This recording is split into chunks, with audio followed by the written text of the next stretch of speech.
Hello, everyone, and welcome to Real Wood Matters, a real wood podcast where we discuss the ins and outs of the forest products industry, from forest management to home construction to furniture trends. On this episode, we welcome Lacey Schmidt, Vice President of Operations at Gastineau Log Homes, ready to share her expertise on the forest industry, legacy, and family businesses. Let's dive right in. Welcome, Lacey. Thank you so much. Glad to be here. We had the pleasure of speaking with Lacey's mom, Lynn, before, and she told us the story of Gastineau Log Homes.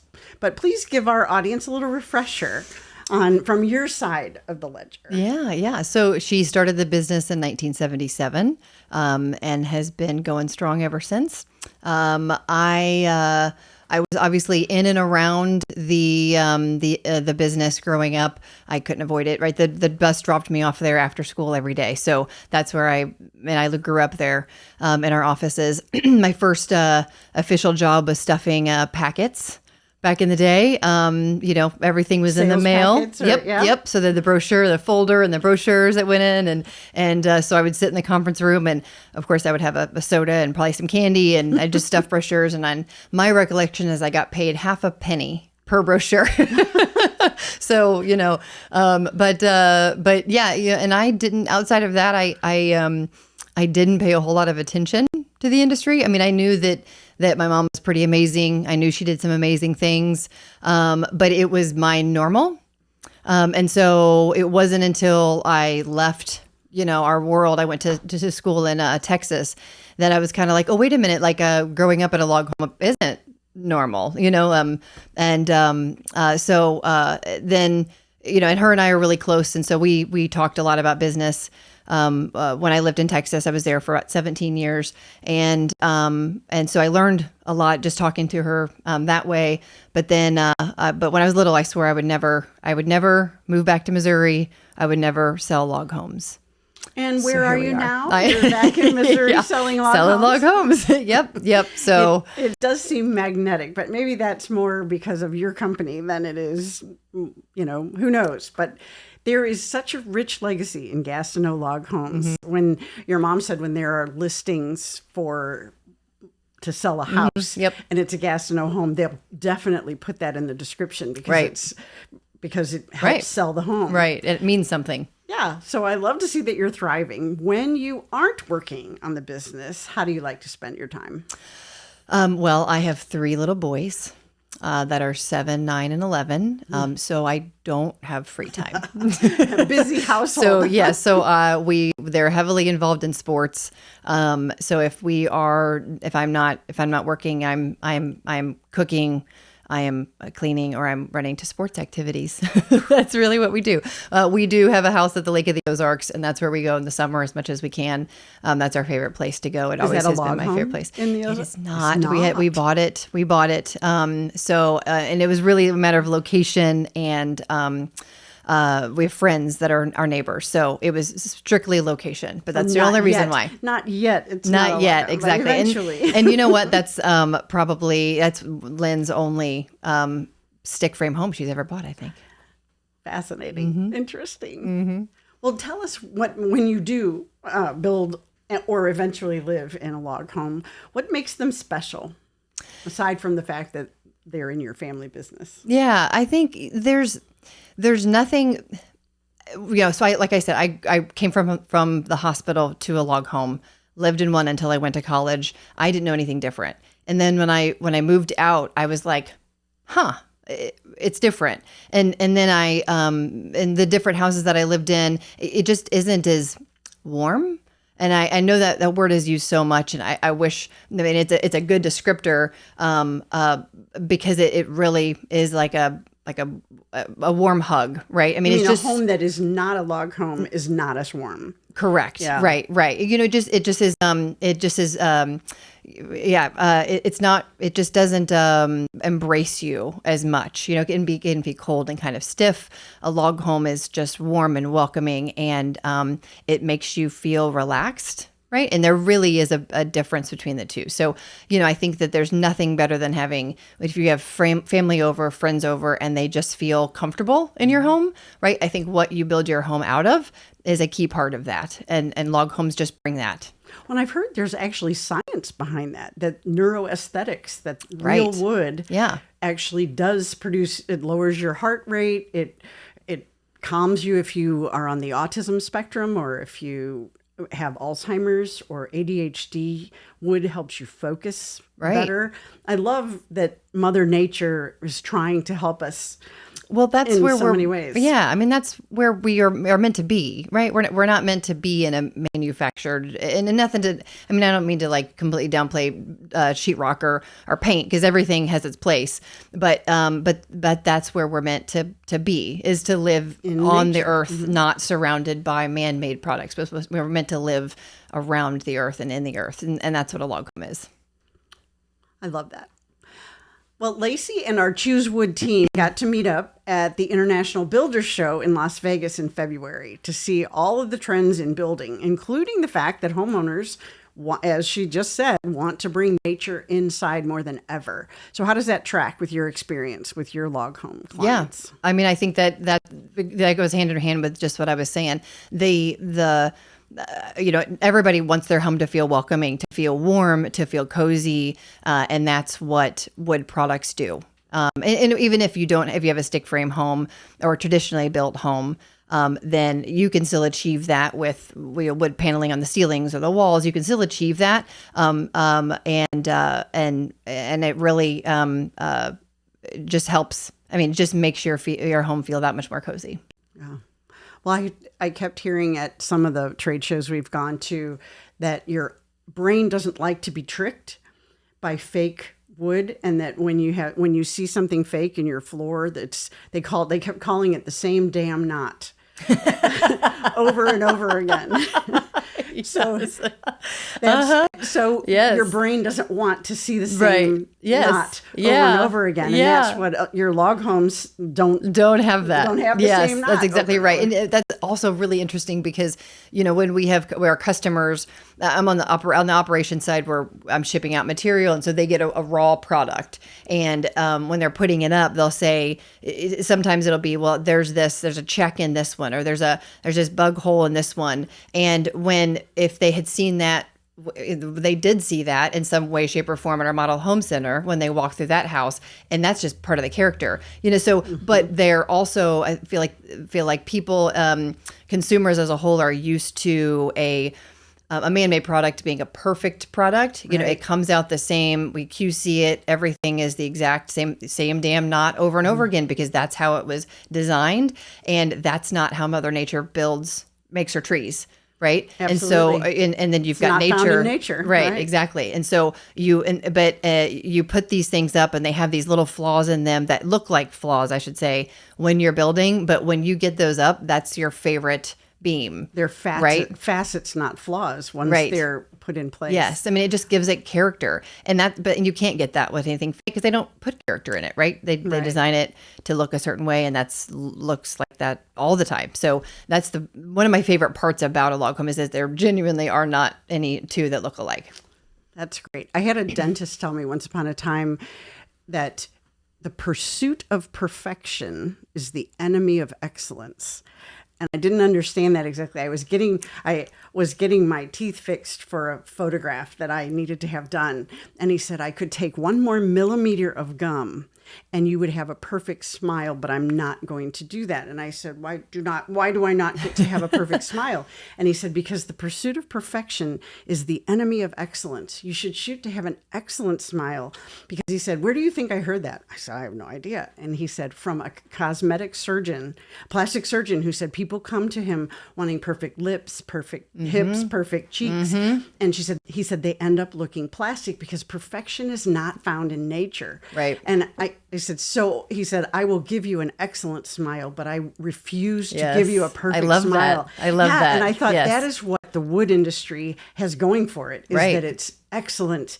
And doesn't care to be perfect. Right. It's excellent because of its flaws. Exactly. That's exactly Yeah, why it is just beautiful. as we all are. It's like, Right. we Yeah. wouldn't be us if Right. we weren't. Right. Yeah, Absolutely. I love that. I love that too. Well, and the science also says that that those flaws help people with Alzheimer's or dementia navigate their environment better because they know that their door is just beyond that knot. Right. Or that the paneling next to their door has a grain in it. That, right. And I can identify it. If it's fake, it's the same damn knot. Yes, that's absolutely true. Yeah. Exactly. Yeah. Makes sense. It does. We also learned from the IBS visit, the International Builders Show, that according to Houzz, Houzz, a whopping 62% of homeowners plan to stay in their homes for more than 11 years. That strikes me as a good thing and a long thing. To me, this points to a focus on homes lasting for a long time. What do you make of that in your log home industry? Yeah, that is our primary customer, is somebody who is looking to build their final home, or they're looking to build something that's going to last a long time. And the whole goal is to build something that's going to be there even when you're not, right? And whether that's your family that gets to enjoy it, or whether it's sold and it's the next family that gets to enjoy it. The point is that it's still going to be there, and generations to after, come. right, exactly, generation after generation. There's of course there are a lot of older, stick frame homes that are around, and there's a lot of facelifts that have to be done. There's nothing. Actually, I got a message today from somebody who bought an old. I don't even know, hundreds of years old. They bought this property. It has this old cabin on it, and somebody put siding over the outside of it. And they're renovating it, and it's oak, and it just has a couple spots that are being worn. And I mean, if that was stick frame, there's no way to save it. But we can, this is a very savable house, right? It's very minor, actually, what needs to be done to it. So there's nothing, it doesn't get any better than that in my book. Good old Missouri logs, perhaps. Perhaps. This is in Texas, believe it or not. Texas, but it is oak. Yeah, so I mean, yeah. The chances are possible, at least. Yes, that it came exactly. from Missouri. Yeah. Yay. Lacey, with these trends in mind, what do you think the future holds for Gastineau Log Homes? We have a lot of things planned, actually. Yeah, our core business has been solid log homes since 1977, and we are, and that will be our core business for forever.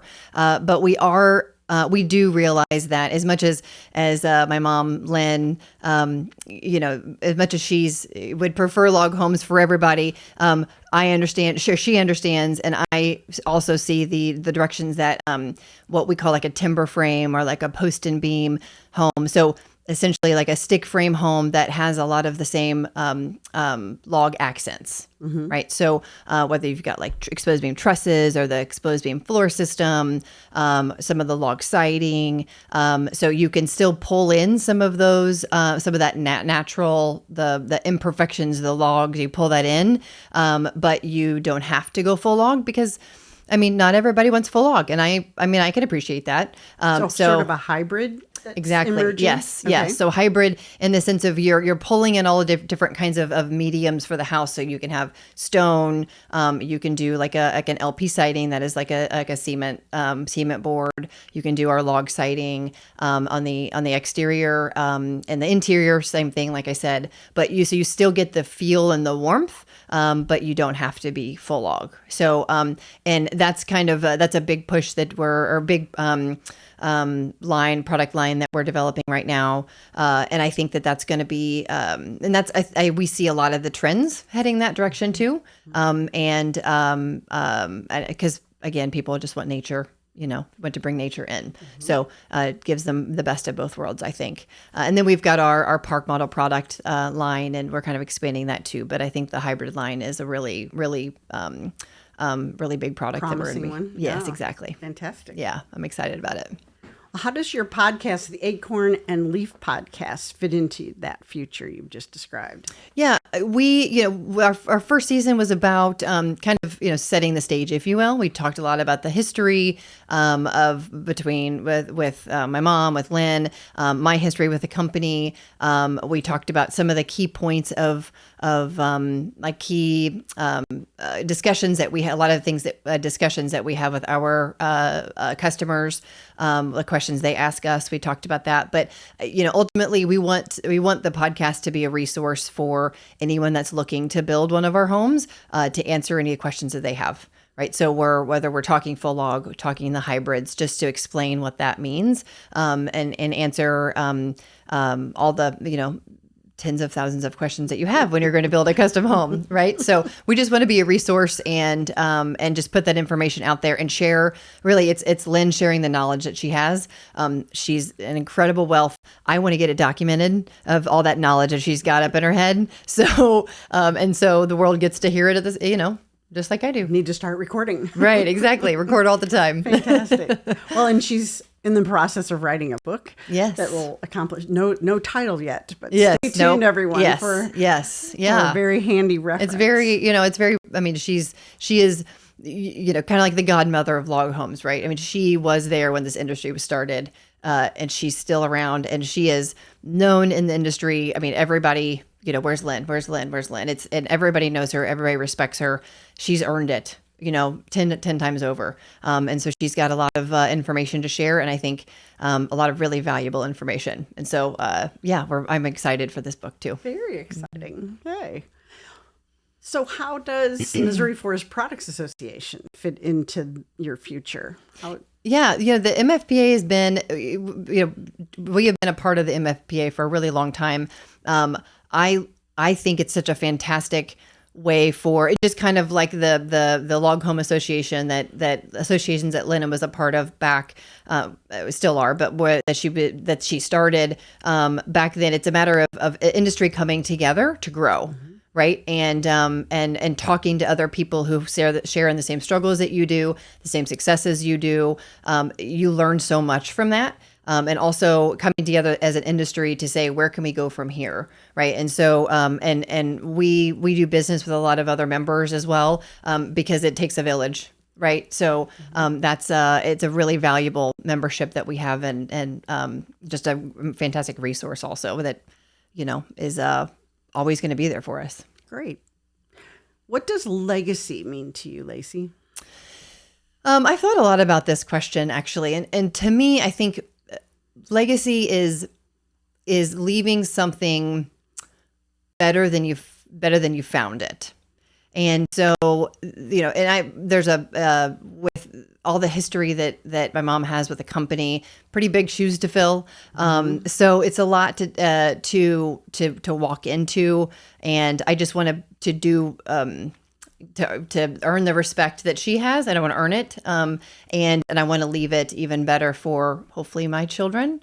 So, it's kind of inheriting a big legacy, but then also taking that and making it better, expand it, right. And improve it if possible. And then just continue to pass that down. I mean, just like one of our houses, right?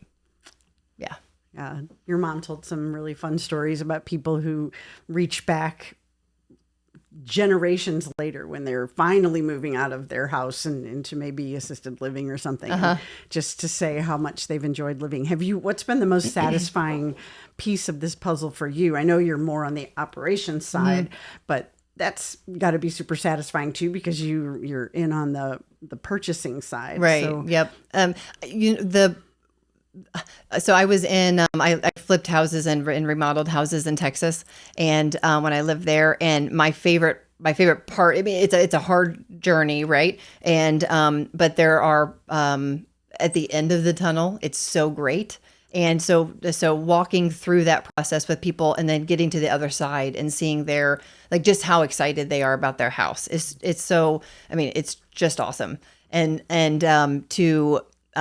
Also, I field those calls as well from customers that built their house 30, 40 years ago. Sometimes they'll walk to the mill, walk into the office, and talking to them, and them I mean, how great is it to love something so much, even more than you did the first day that you bought it, right? I mean, nobody loves their car that much, like